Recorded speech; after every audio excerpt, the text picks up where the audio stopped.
Il Matera torna a giocare tra le mura amiche ma non riesce a superare la Cerrana. Il risultato finale di 1-1 se da un lato mantiene immutate le distanze dal Galatina, dall'altro conferma le difficoltà dei biancazzurri quando sono chiamati a prendere l'iniziativa per imporre il proprio gioco. Ma prima di entrare nel merito tecnico della partita è opportuno evidenziare una presa di posizione dei giocatori nei confronti della società che ha del clamoroso.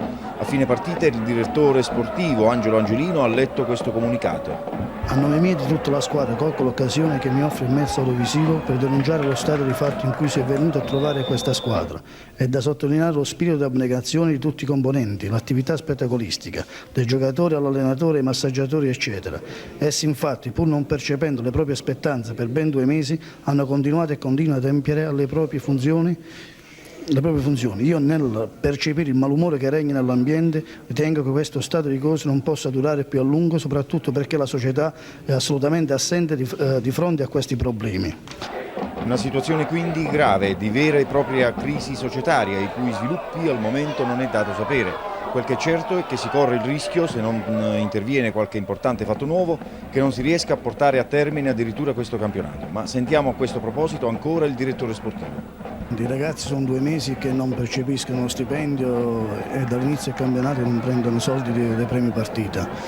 Dunque una situazione del genere può solamente danneggiare la squadra, è impossibile poi continuare un discorso, una squadra che ha delle ambizioni e andare avanti a questa maniera. Mi pare di capire che non è soltanto un problema strettamente economico, cioè di mancata corrispondenza delle spettanze, quanto di una vera e propria latitanza della società, una società che pare al momento ultimamente sia assente in un certo senso. Ma da qualche mese dirigenti, la verità, ne vediamo pochi, Con tutto ciò siamo riusciti, continuiamo ad andare avanti e bisogna fare un elogio ai ragazzi e al mister che stanno dando veramente l'anima. Però, ripeto, ci sono delle lamentele da parte di tutti i giocatori dipendenti della società.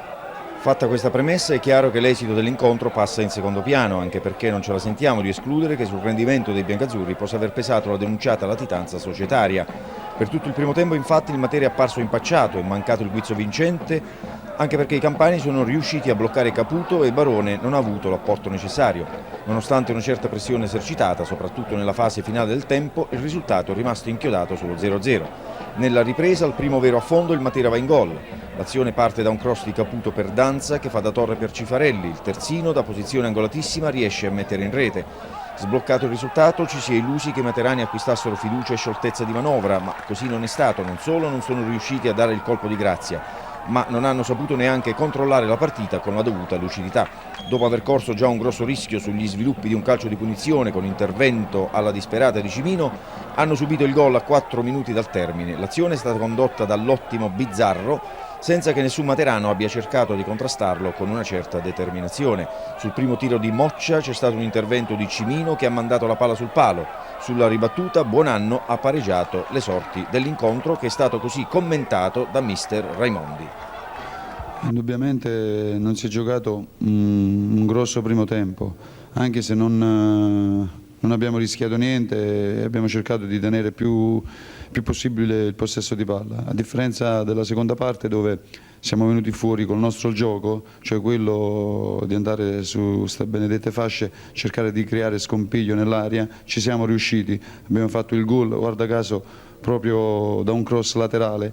Ma dopo il gol forse è mancata quella capacità di raddoppiare e nello stesso tempo di riuscire a contenere le prevedibili reazioni della Cerrana. Sì, è mancata, tante volte manca se non azzardi. Questo a noi non è capitato perché abbiamo azzardato, siamo arrivati 2 o 3 volte sotto rete o perché per imprecisione o per qualche affanno, in pratica arrivavamo sotto rete, cioè la cosa positiva è quella ed è quella che a me fa piacere, cioè che i ragazzi nonostante l'1-0 cercavano il raddoppio, il gol tranquillità. E quindi tante volte quando non viene è perché non tenti, invece noi abbiamo tentato. Qualche giocatore è apparso comunque ancora non al meglio della condizione.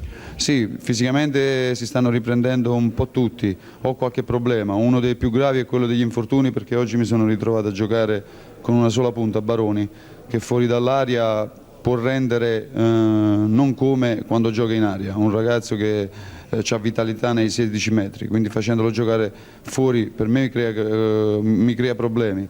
Mi manca Innella, ma questo non vuole essere una scusante, anche perché chi ha giocato al proprio posto ha fatto sicuramente il proprio dovere. Abbiamo preso gol su una disattenzione, dove il calcio è sempre imprevedibile.